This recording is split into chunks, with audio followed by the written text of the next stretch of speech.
Yay. All right. Hi, guys. Hello. Welcome to the Titans Curse live show on my channel for like my favorite book ever in the Percy Jackson series. As you guys know by now, we're not going to get into it. Anyway, let's just, I guess, introduce ourselves. This is my channel. My name's Nidhi. Hi. Welcome. Hi, my name is Jess. My channel is called Books Past Bedtime. Hi, I'm Kirsten, and I'm from Kirsten's Corner. Hey, I'm Reagan. My channel is READALONG. Hey y'all, I'm Mary. My channel is Mary Reads. Thank you so much for being on my channel, guys. Anyway, so should we just like hop right in or? Yeah, do we want to go around like give our ratings? Or general? Yeah, definitely. Okay. I guess I'll start because I guess. So this is, as everyone knows, my favorite book of the Percy Jackson series, but that's just because like I have like a personal attachment to it. But looking at it from like an objective point of view, it's probably not the best written book in the series and probably doesn't have the most character development, but it just has a special place in my heart. So obviously I give 5 stars. Like, yeah, anyway. I really liked it too. I think I'm probably going to give it like 4.5. And I think it's probably like, I really like the first one, but I think it's kind of tied with first right now, like of the ones we've read so far. So I did really like it. I gave this one 4 stars. I did like it better than the second one a lot. So yeah. I gave this book 4.5 stars as well. I definitely liked it better than the second one. I think I said last time on the second book that I gave it 5, but I think like looking back objectively, I was like, I'm gonna give it 4. So I gave it 4 on like Goodreads and in my wrap up and stuff. But I think I'm gonna do 4.5 for this one because I loved it, but maybe not as much as the first one. So my rating is very specific. I'm gonna give it a 4.75, but I think that it's my favorite out of the whole series so far, but it didn't have like that 5-star quality for me just because I didn't enjoy the beginning of the story very much, but it does hold a special place in my heart as well. This is my favorite book that I read as a kid, like out of the series, so I really liked being back with these characters. Aw, yay, that's like much higher ratings than I thought. I don't know why. I was scared. You just assume the worst. I like the Titans Curse way more than Sea of Monsters, definitely. It's just an upwards trajectory. I definitely feel like that's the general consensus. Mm-hmm. So does anybody have any other like non-spoilery stuff like before we get in, like what you were imagining or predicting? I'll be right back. Let me get my books. Oh. Okay, well, while she's gone, I loved that the beginning of it took place in New England. I was a major fan of that, and like, great. That was fun. I just really noticed that I did not remember this one at all. Like I feel like I definitely remembered reading the first 2 before, but this one was like totally felt new to me for some reason. I don't know if it's because it doesn't have a movie, so I had less exposures to the story, but Yeah. Oh, sorry, go ahead. Okay. You have 2 books, 2 copies. Yeah, I do. Aw, that's so cute. I don't know. I think like I lost my train of thought. Mary, you go. Okay, I was just gonna say that I think it was really hard to change like my focus when we had new characters and a lot of time like passed without explanation in the beginning. So I think that's why I didn't enjoy it as much initially, but by the end I just really liked all the characters that we got introduced to, and it was just like I feel like the Sea of Monsters wasn't as funny as I remember the Lightning Thief being, so I was actually laughing more at the Titans Curse, and that was something that I really did enjoy. Yeah, I definitely agree with that. Sorry. I was gonna say now. It's okay. I was gonna say, oh no, 2 stars. I was gonna say that it was kind of confusing at the beginning. And I think like introducing like all those characters, I'm sure we'll go into this in a little bit, but like this was the first book that we really got to see, because the last book ends with like Talia just like wakes up and we're just like, okay.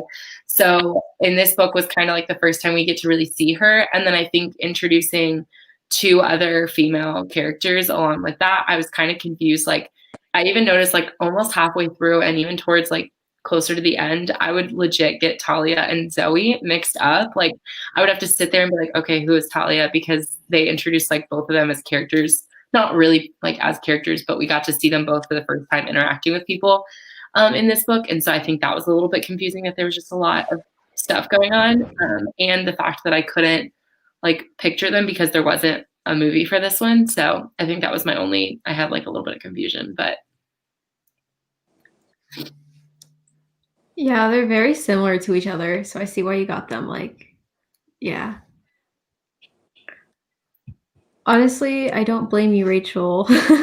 In my opinion, it is the weakest out of all 5. We love the 5-star rep up here too.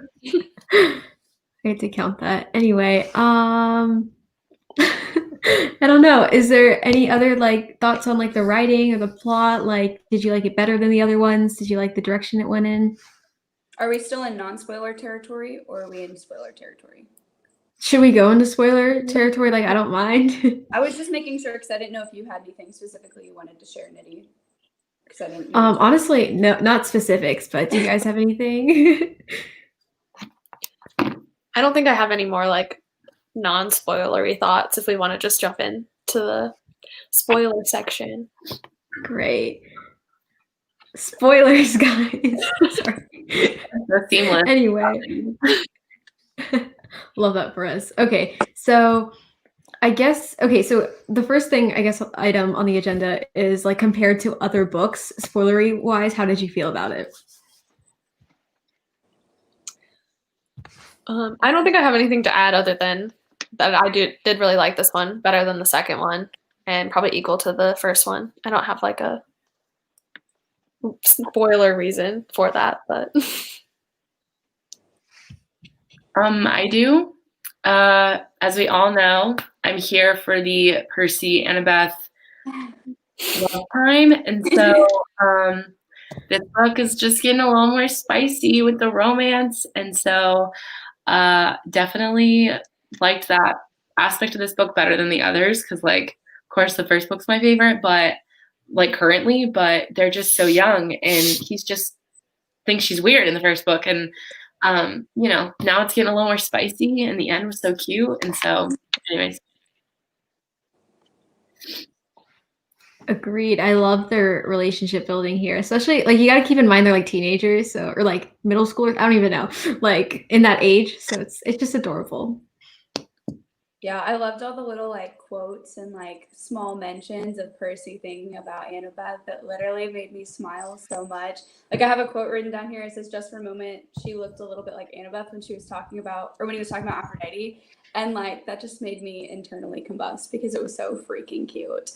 But that was one of my favorite moments too, when he looked at Aphrodite and saw Annabeth for a second. I was like, oh my god.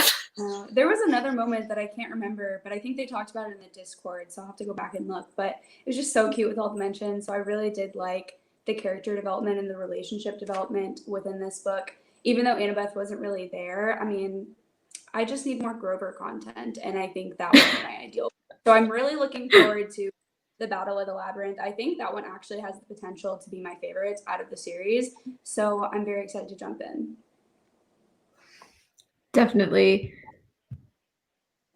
Okay, so I guess going back to like the plot / writing style, like as you were saying, we just began the book out of like they were going to the school, so we didn't really have that much of an introduction period. And plus it's the first time like not at camp they're doing all of this. Like how did you guys feel about that? I actually really liked how we jumped right into the action. Like that's kind of my favorite way to start a book. Like especially because my biggest complaint of The Sea of Monsters was that half of it was exposition, whereas this one we just jumped right in to the action and things were going on. I mean, it was confusing with all the characters being introduced at one time, but I don't know. I just liked jumping into the action better. I didn't really have too much of a problem keeping people straight. I definitely can see what you mean, but yeah, I definitely agree with Jess, because like my biggest issue with books is that I get bored and then I don't get interest. Like I'm not invested in the story and I just won't finish them. So I definitely, rather than just like talking and describing things at the beginning, I like that we just kind of like went right into the story, in my opinion. Yeah, I like that we like jumped straight into action. I was just so confused. I legit thought I picked up the wrong book because I was like, wait, we don't know who Talia is. Like she just appeared and now they're like together. like going to this school. And I was like, what? I was really confused. So I think like I enjoyed jumping into the action because like I definitely agree with you guys. Like if a book starts off slow, it kind of like puts you in like a slow mood while you're reading it. But yeah, I was just really confused because I was like, wait, he just met this chick like 2 minutes ago. So, but yeah, time had passed obviously. So that made more sense as I kept reading. Yeah, I can agree with both y'all's perspectives. I just think that I agree with you, Reagan. I literally thought I picked up the wrong book because these covers all kind of look the same. And I got it from the library and I was like, did they get me the wrong one? Like, who are these people? What's going on? Why does he have a horse? Like, there was just a lot of elements that just kind of threw me for a loop and just took me a minute to adjust to. But once I hit like the 50-page mark, then it was like smooth sailing. So it wasn't really a hindrance for me. Yeah, definitely. But I really love the introduction though. I thought it was like something new, but Yeah, it is. I'm just gonna be biased the whole video. I'm sorry. All right. Speaking about things we love, we can talk about characters now. Let's start with Percy. We have a comment here that says that Percy had a lot of character growth with this quest. How did we feel about that? How did we see that? I definitely agree with that, but I do think in the beginning, like seeing him and Talia really butt heads, I felt like kind of he backtracked a little bit from the end of the Sea of Monsters when he let Clarice take the glory of winning of the quest, whereas he really just didn't want Talia there, like taking his place. But I definitely think like as the story went on, he did grow and come to see that and come to be a closer friend to Talia. So I love Percy. Yeah, I think he has a lot of like insecurities when it comes to Talia, or like did at the very beginning of the book, because like, you know, we found out like about the prophecy and like maybe it was about her. And but yeah, I kind of agree that like we saw so much growth at the end of Sea of Monsters, and then it just like starts off the book and he's like being annoying. But but also like I love him and would protect him with my whole life. So, you know, take that with a grain of salt. But yeah. And I definitely like appreciate I think it's realistic in that he's just like not a perfect person all the time. So yeah, I appreciate it, but yeah, that's exactly what I was gonna say. Is like he might have retrogressed a little bit, but he's 14, and so like gonna think like he's the star of the show. He's the main character in his own life, and what I support that. But I literally wrote in my notes, I think this is all I said. It says Percy is baby. Like I literally just was like so obsessed with him in this book. He was just so sweet, and like I just like I've never met. I mean, I haven't met him, but I've never read about a more perfect character because like he just feels so real, but also like he's just so kind, and I love that about him. Speaking about Percy and Thalia, there's a lot of parallels between them that kind of sparks, I guess, the reason they're against each other, you know, being the child of Big Three, the prophecy, and their personalities are so similar.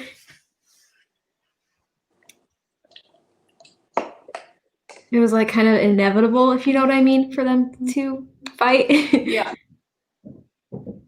Especially because like a lot of times throughout the book, like Percy Jackson is known for being like sarcastic and snippy and like making little comments, and Thalia would do the same. And like typically in real life, like those type of people don't get along. Like you gotta have someone that kind of like holds them back rather than just going at each other all the time.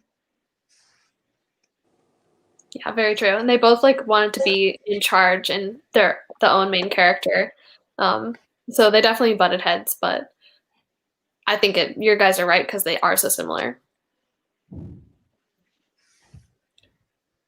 I guess more on characters. The reason why she's my favorite character out of the whole series is because like I have a bias for the Hunters of Artemis, and I just think also her development in this book was nothing like we've seen before because, you know, obviously we haven't seen a character like her before. So that's just a me thing. Yeah, I do really like how strong-willed she is too, and she's just like a good, strong woman, female character. I really do like her a lot too. Yeah, that was something I really liked about this book because there was just a lot of strong female characters. Like there was always like with Annabeth, but I feel like the introduction of the Hunters would like mean a lot to younger kids reading it and seeing themselves in. So I really did like that aspect. Rick Riordan is a feminist. Speaking about the hunters, how did we feel about them? Were y'all like confused? Did y'all like them or? I'm all here for it. I loved them. I just thought it was funny every time they made some kind of comment where it's like, we don't need men. Like, I was like, you're totally right. You don't.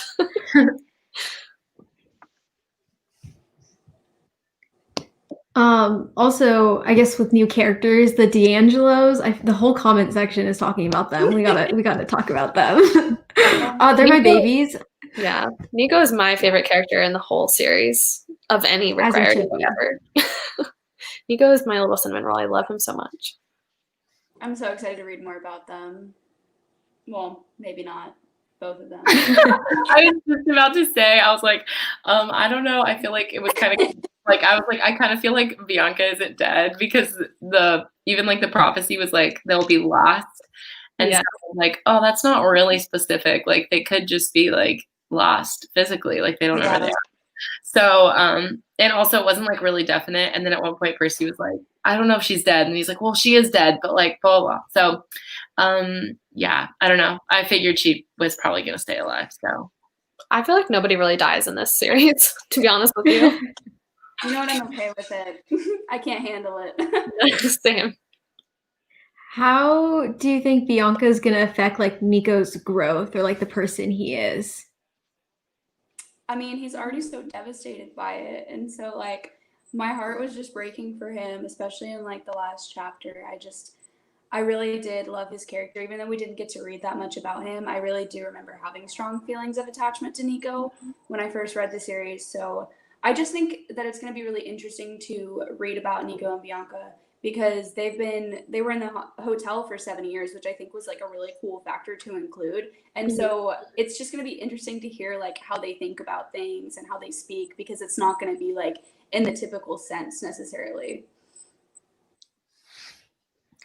There's some theories in the chat that she's in like the underworld. Yeah. Yeah, I definitely think that's possible. Especially because at the end with the reveal of their parent being Hades, like. Oh no, somebody said I'm not ready to read Nico's trauma. Trauma here. Oh my gosh. No, I'm sad. He lost his sister. Oh, well, yeah, okay. I thought they meant like prior trauma. Nico makes me sad. Does anybody have any predictions of like who came and got them out of the Lotus Hotel? Because I thought that was weird, but I do not remember. I don't remember either, but I want to say it's honestly like Hades or one of like the people in the underworld. I don't know. Or maybe someone who wants the prophecy to come true and needed another person to, I don't know what I'm trying to say, but you get what I'm putting down. Yeah. Emma has a great question about like the first book when they were all at the Lotus Hotel. I don't think so. Like Rick Riordan, although he's a wonderful writer, he's not very good with continuity. There's a lot of not plot holes, but like little holes that don't really make sense in like the timeline. So I don't think there were any Easter eggs. Yeah, I don't remember there being anything, but that doesn't really mean anything. Yeah. I guess on the trend of like Bianca and Nico, like what about Bianca's decision? Like, did you guys expect her to stay with the hunters and like leave Nico, or? I didn't, but I like could understand where she was coming from, but also like I just felt bad for Nico being left behind. But I know that she felt good with like having Percy there and Annabeth, and like she liked them, so she knew he would be in good hands, and she kind of wanted her own life, but it's so sad. I don't know if I would have done that or not. Yeah, I love the hunters, but I felt like she, up until that point, had been being so selfless for Nico, and like the story kind of told us that. And so whenever she made the decision to go with the hunters, I felt like when she said like she wanted her own life, it felt like, you know, more of like a selfish decision, which is fine, but it just kind of seemed out of character, even though we like just met her. But like for her to go her whole life like feeling like she needed to protect him and then be like, oh, psych, bye, you know what I mean? But I mean, I definitely respect it. I don't know what I would have done in that position, but I definitely It's almost like I wanted just a little bit more like back and forth of her making that decision. Yeah, that's what I was gonna say. Is like I totally respect her decision. I just felt like it was very abrupt. Like I don't really feel like she really thought about it, but maybe that's on purpose because if she thought about it, maybe she wouldn't have made a selfish decision. Like, and she really needed to for herself because she spent all that time looking after her brother. So I just thought it was very quick. Sounds like there's a ghost somewhere. Sounds like a plane. Ominous. Yeah, I definitely agree with you guys. Personally, I see where she's coming from as a sibling, but it's still sad nonetheless. There's a lot of people in the comments too. I feel like I should like click on them, but then it'll like disrupt the flow, so I'll just read them. Lots of people saying that they don't like, they understand, but at the same time, it's just a hard decision. Also speaking about joining the Hunters, how did you feel about like Annabeth deciding to, but like not deciding to, and Percy like dealing with that, or even Thalia at the end doing that? I really respected Thalia's decision to do it. I think if I was in her place, I would have done the same thing. I mean, it was just the perfect opportunity for her to take herself out of the equation. And I think like the tension between them the whole time was really because they wanted her to join in the past. And so I think that was definitely the best decision for her. It's interesting, like I wish we got more of Annabeth's perspective on it because they just kind of told us that she had considered it, or like somebody told Percy that and then Percy was worried about it, but we never really got Annabeth's perspective on it, so that definitely would have been interesting. Yeah. I just love how Talia was like, "This is your problem now, Percy. Bye." Yeah. Like, Queen. I do that too. Yes. Yeah, although this book had a lot of Percy growth, there's also Annabeth growth because she also feels like she wants a family and doesn't want to be like shackled down to something. So joining the Hunters was also a big decision on her. So I just thought that was important to note. Yeah, I definitely appreciated the presence more so of Annabeth in this book than the last book because Annabeth is one of my favorite characters, and I feel like we got like barely anything like even referencing her in the last book. So, yeah. I liked that there was a little bit more Annabeth content in this book, but it still felt like she was kind of like missing. Yeah. And she was missing. It wasn't like She's holding up the world the whole time. Yeah. But I really loved reading about her dad and her stepmom. Like I thought that was a really sweet moment when Percy got to meet her family. And when when her dad came and rescued them, it was so Yeah. that was the best. I got questions though, like, are they not mad that they destroyed their car? Like, I would be very upset. Percy has a habit of destroying cars, man, and he just like never has consequences for it. Yeah. I also love Stop.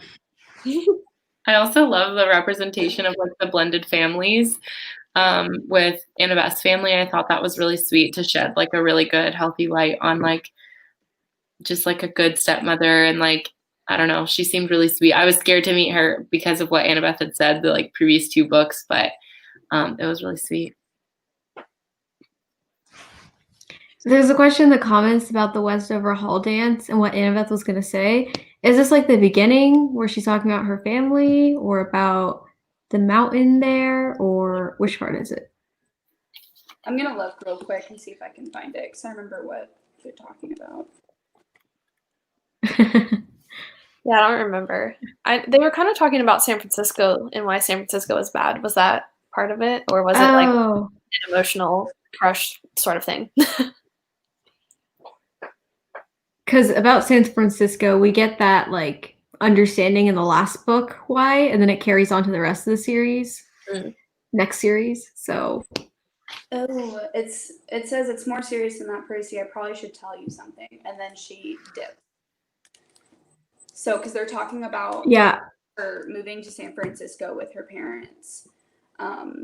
So I don't know, maybe she was going to say like, oh, I'm going to move there or something. But also there was like the mist. Is that what it's called? Or no, mist. There's like some monster thing. I don't know. It was never answered. Probably in the next book. We do find out in the last book. So I guess you're just going to have to wait why that place is like not good for half-bloods. But anyway, On to more character stuff, because we always talk about characters here. How about the reoccurring characters like Luke, Grover, Mr. D? Any like thoughts on those? Mr. D.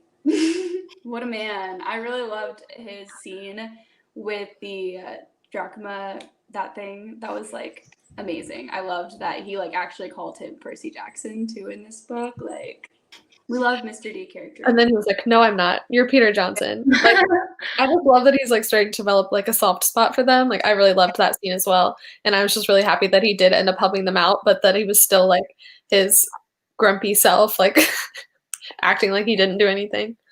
I don't know. I just think it doesn't care. I just think he's really funny.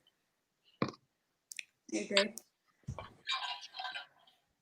And then I guess the only comment I really have on Grover is like the end of the book, but I guess we can talk about that later, what we think is going to happen. And then Luke, how did we feel about Luke in this book? Sorry, go ahead. Oh, it was nothing. I was just going to say I have no comments except that I love Grover. Nothing new here. We love that mayor though.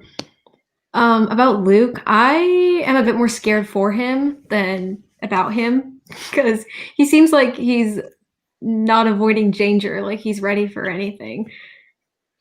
He also seems like he's having a bit of a mental breakdown, so kind of concerned for my man Luke, but also like Annabeth having a soft spot for him, you know, like, I don't know, I'm kind of here for it because I think that's so sweet, but then it kind of makes me sad for Percy because he's like, why does she care about him? Yeah. I know. I feel like I kind of got the vibe that Luke was experiencing some doubts in this book, and that he kind of had gotten himself in over his head a little bit, maybe. But yeah, I think the thing with Annabeth having a soft spot for him is interesting. Isn't he like a lot older than them? Isn't he like 18 or something? Or Yeah. did I make that up? Okay. Because I feel like Annabeth kind of more just thinks of him as like an older brother. She kind of had a crush on him, but more so like a brother kind of thing. So it's just funny to watch Percy be jealous about it. There's a comment that says they feel bad for Luke, but don't want Percy to get harmed. And I see that, but at the same time, I see Rick Riordan like not making it a Luke versus Percy battle, because both are on their own side of right, if that makes sense. Mm-hmm. So yeah. On to new characters. How do we feel about Blackjack? I love all the animal characters in this story. Like, they're just great. They're just fantastic. I'm confused as to where he came from, but I liked him. Didn't they use him in a previous book, or no? Was he just totally random? They're like in the stables, but he's like now Percy's, if that makes sense. Okay. But they have so much personality, these characters. Oh, we didn't even talk about Zoe. Like, we talked about Thalia, but Zoe, how did we feel about her? I mean, I definitely liked Zoe. She was kind of funny and frustrating at times, but I definitely thought she was a good character, and I don't think she deserved to die. Yeah, that was really so tragic. I'm still not over it. Yeah. I liked her. I thought like it was interesting hearing about her past and her father and how that kind of tied in with the Titan's curse. So it was definitely interesting. I didn't like, she's not my new favorite character, but I was very sad with her. Yeah. I love to see how, oh no, go ahead. Okay. I love to see how like I almost said Peter Johnson. What am I talking about? Percy at the beginning like was so like against her because she was like rude, and like he just didn't like that at all. And then by the end he was like so like concerned for her well-being and her safety, and that just like made my heart so muchy. So I loved that a lot. I was gonna say also the parallels between her and Thalia are really cool, especially at the end when it comes full circle. And they're very similar, but at the same time, they have different upbringings. So All right, now on to my second favorite character, Rachel, Queen. I love her. I think she's eccentric. I am so excited to see how, if she ever comes in the other two books, what parts she'll play. I'm so glad she was introduced here. That whole scene was just hilarious. Yeah, I definitely agree. I thought that scene was hilarious. I do remember not being the biggest fan of her for reasons, but I like her in this book.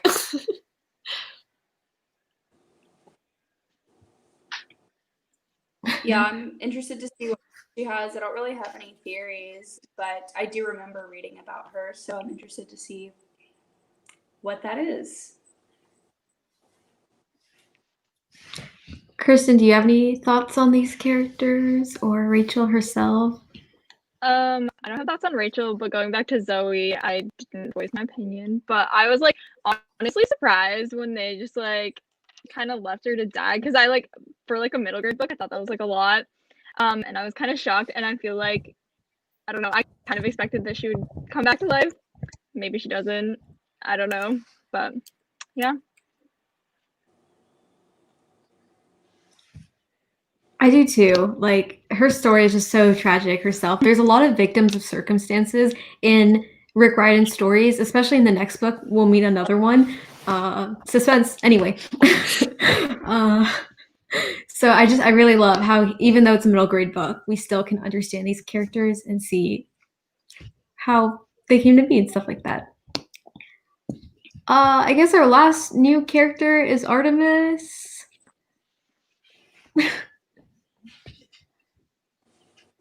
She was fine. I feel like she was only in the book for a second. Yeah, you're right. She's my favorite Greek goddess or god. So like I just love how she's a baddie, you know? I don't know what to say. Yeah. She was like, I got this monster, don't you worry, you guys stay here. Oh, I guess going back to the plot, like how did we feel about Annabeth getting kidnapped? I don't think we talked about that. I missed her. Yeah. She was okay. Yeah. I did kind of like, though, how they have those matching gray streaks in their hair from holding up the sky for St. Annabeth. Like, that's so freaking cute. Connecting them forever. I love them.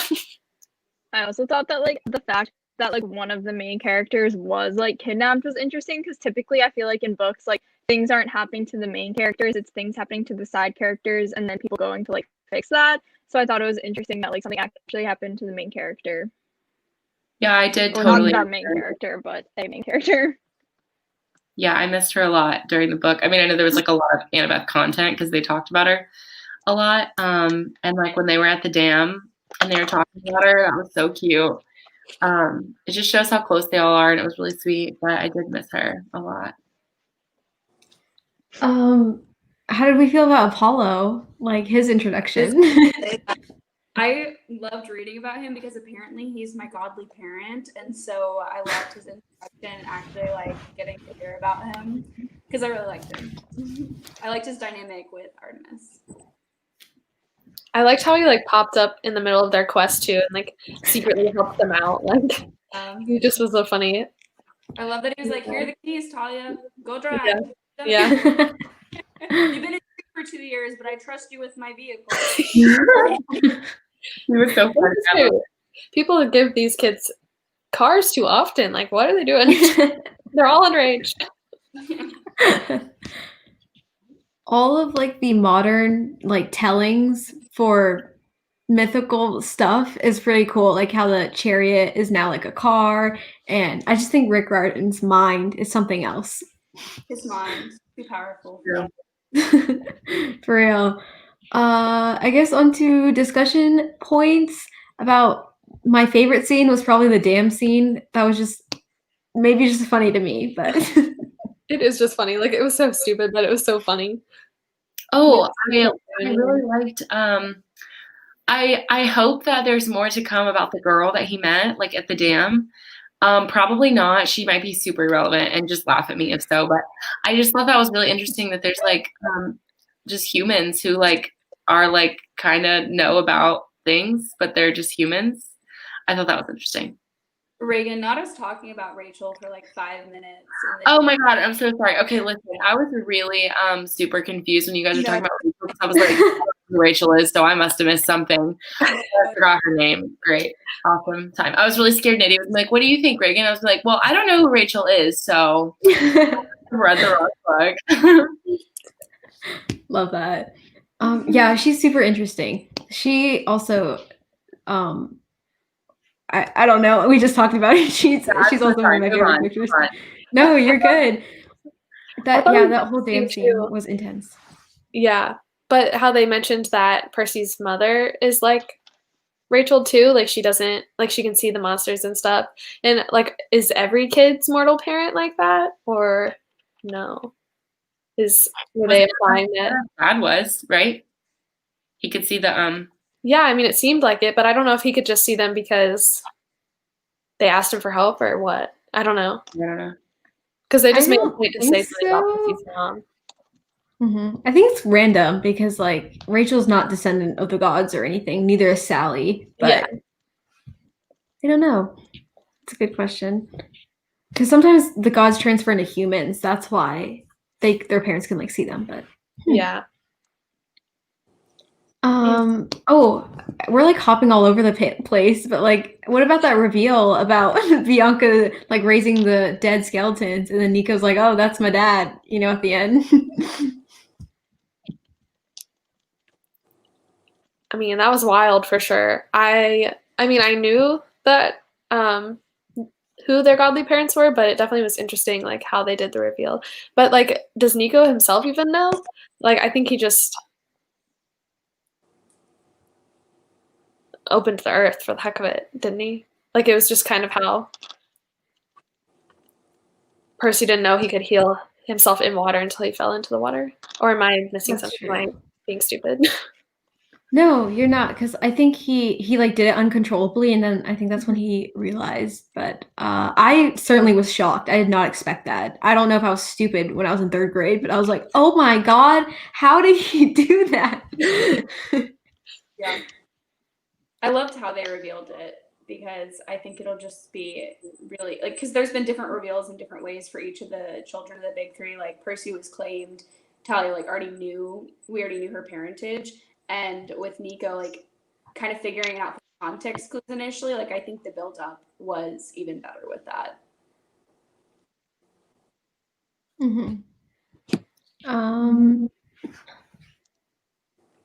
Oh, okay. So Giselle in the comments says she loves the holding up the sky shoulder scene because it was interesting and vivid. It was so intense to me because I was like, oh my God, these children are being traumatized before my eyes. But that's a reoccurring thing.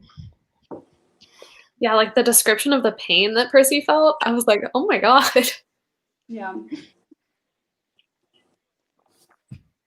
He didn't even like think about it either. Just like, well, I guess I gotta hold up the sky to save my friends. Like, this is why Yeah. Percy is king. Why? Yeah. This is why we worship you. Yes. I feel like Annabelle did it for a while too, didn't she? Like she did it for a couple days. Percy could only handle it for a couple minutes.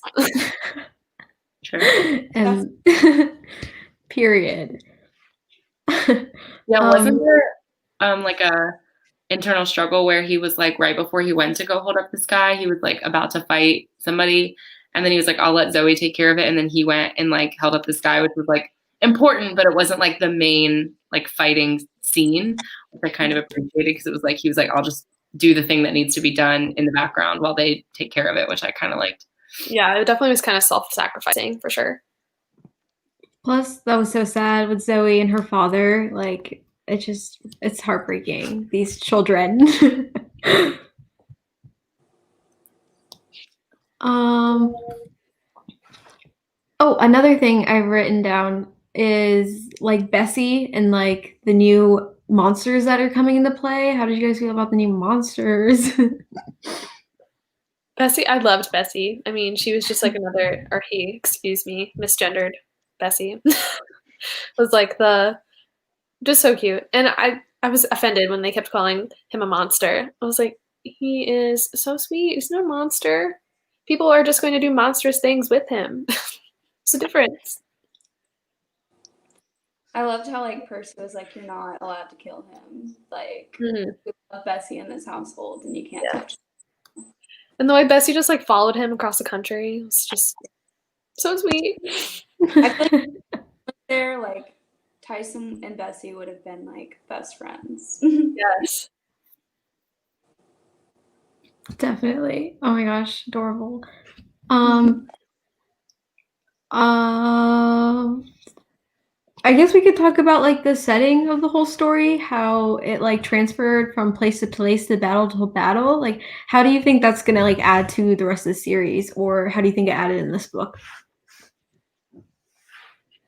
Okay, so personally, when I'm like reading books, I like kind of like focusing in one place and like getting more information about that one place. So that like definitely wasn't my favorite aspect of the book. I did appreciate like when we would go from place to place, getting like a little bit of like descriptions of like what was around them and stuff. But I definitely feel like in order to get like more of a clear picture of like what the setting is and what the characters are experiencing, I personally prefer it when they more so stay in one place, but that's just Yeah. me. I agree. I remember the dam scene being like a lot more vivid when I was younger, and it was, but I think it was only because of the humor. I never really like. I didn't even realize we were at the dam until like they started making those jokes, and so definitely jumping around place to place was a little bit disorienting at times. But I kind of just let it go because I'm like, this book is everywhere, and I just Yeah. gotta.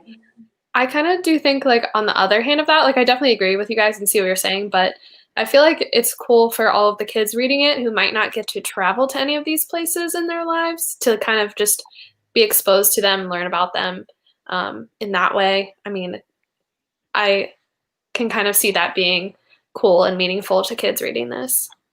I remember the scene now that I was talking about at the beginning when Percy was at the dam. They were like, "Oh, Annabeth would have loved this because of how much she likes architecture." So Yeah. that was a sweet moment. Anyways, When I went to the Hoover Dam, I was like reliving my dreams. It was just the best experience. I tried to find like the bathroom where like he found Rachel, and like I couldn't find it. Like I tried. That's so you're so funny. precious. I love you. Thank you.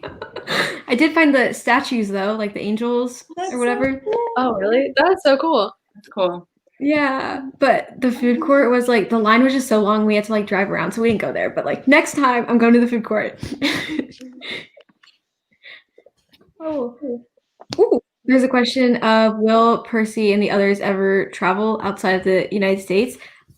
This isn't spoiler, but I just don't think so in the first series. But if you're interested in the next series, they do. All right. So before we get to the conclusion, one of the last discussion points is the prophecy. Knowing that Thalia isn't one, but maybe it's Nico. Any thoughts on that? When Percy was like at the end when he was like talking about it, for a second I thought he was being kind of selfish because he's like, no, it's about me, like I'm gonna do it. And then I realized maybe it's coming from like he wants to not like any of his other friends to like get hurt, and so it wasn't like from a selfish place. It was more like, if I have to like bear the weight of that, then I will, which was so sweet. But yeah, I definitely think, I mean, I guess it could be about either one of them. I guess the prophecy is pretty open ended, but my prediction is that it's going to be about Percy, but we'll see. Yeah. I was kind of wondering if I can't remember if the prophecy had anything to do or mentioned like the agreement between the gods, and that like maybe Nico, it couldn't apply to Nico because he wasn't fathered against this agreement, unlike Ollie and Percy. I don't know if that's a thing or if I just made that up, but I don't remember because that's a good point. I think you're right in some sense, but also like Nico's much younger than Percy, so something's like gonna happen to Percy before this happens. That was just so funny when Talia was like 3 days or like 4 days, I think, before her birthday, and she's like, "All right, not doing this." Yeah. Taking myself out of the equation. Same. Okay. Any other like last discussion points? Any topics y'all want to discuss? I'm good. My head's pretty empty. Yeah. Love that for you. So on to the conclusion and ending. Did you guys have any predictions? Did you like how it ended? Grover hearing about Pan. How do you think the next series, or sorry, 2 books are going to go in the series? Love to know. Well, the thing is, like, Pan's Labyrinth, right? So I would assume that they're going to find Pan in the next one, or some Grover is thinking, using my noggin there. I think it's funny that he thinks it relates to coffee. I'm interested to see if that's like just a weird conspiracy theory or like it's actually helping him find Pan. If I was Pan, you could find me through coffee. So I'm so excited for my Grover screen time. At least I'm going to get more final. Yeah, I'm hoping that this next book has a lot to do with Grover, and I don't really have any predictions because I don't really know anything other than what I know now. But yeah, I'm really excited about it. And everyone I've talked to about this book series says that this next book is their favorite. So I'm super excited to go into it. I'm so excited for, Grover character development, because this is what like the whole series is building towards, him finding Pan, and it's like his purpose, I guess. I remember them talking about it in the first book, and I know that when I was reading it, and I was like, oh my gosh, like Pan. All right. I don't think we missed anything. I think we like pretty much covered the whole book. Does anybody in the chat have anything they want to discuss before we? Ooh, somebody says, I wonder if Dahlia decided to get herself out of the equation because she realized how tempted she was. Yeah, that's a lot of I think that's one of Dahlia's like fatal flaws or something, how much she really wants to be like in the center of the story, as most half-bloods do. What did you guys think of that? Yeah, I definitely think that's an interesting point because she definitely was kind of swayed by Luke, and I feel like she almost kind of felt like she didn't want to have to choose, and so she just decided to remove herself from the situation in a way. Yeah. Yeah. I'm so glad you guys enjoyed this book, though. I was really scared that I like hyped it up too much for you. No, it was good. Yeah, I loved it. Great. It only gets better, trust me. So, all right. I believe the next, main character energy. That's why we love her. I believe the next live show is on Mare's channel on December 13th at 3 p.m. EST. It's the Battle of the Labyrinth. The Instagram and Discord, I'll link down below. Also the host, please subscribe to the host. Like unsubscribe from me, thank you very much. And just subscribe to them. And yeah, anybody else have any thoughts? No, but thanks for hanging out, guys. I had a fun time discussing this, and I'm excited to read the Battle of the Labyrinth. So Yeah. All right. Love you guys. I'm just gonna end it there. Bye.